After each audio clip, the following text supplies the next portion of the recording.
Hi வணக்கம் எல்லாருக்கும். Saturday morning வந்து ரொட்டீன் பார்க்கலாம் வாங்க. தம்பிக்கு சாட்டர்டே வந்து ஸ்கூல் இருந்தது. ஸோ தம்பிக்காக என்ன பண்ணேன்னு சொல்லி பார்க்கலாம்.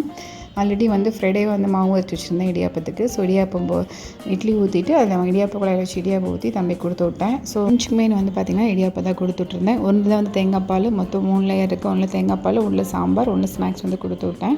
தம்பிக்காக வந்து பார்த்திங்கன்னா கொஞ்சம் குயிக்காக வந்து ரெடி பண்ணுற மாதிரி இருந்தது. ஸோ ஸ்லோ ப்ராசஸிங்க. தேங்காய் பால் எடுத்து இட்லி எடுத்து ஊற்றி நமக்கு மறுபடியும் இது பண்ணி எடுக்கிறதுக்கு வந்து கரெக்டாக இருக்கும் டைமு. 9 o'clock தம்பி ஸ்கூல் போகணும். ஸோ சாட்டர்டே நானும் ஃப்ரெஷ்ஷப் ஆகிட்டு தான் வந்து சமைப்பேன் எப்போயுமே ரெகுலராக வேணும். ஸோ அந்த ஒர்க்கு தான் போயிட்டு இருந்தது. இட்லி வந்து எப்போ யூஸ்வலாக இட்லி ஊற்றுறோம்னா அதே மாதிரி ஊற்றிட்டு இடியாப்ப குழாயில் வச்சு புளிஞ்சு எடுத்தோம்னா இடியாப்பம் வந்து ரெடி ஆயிரும்.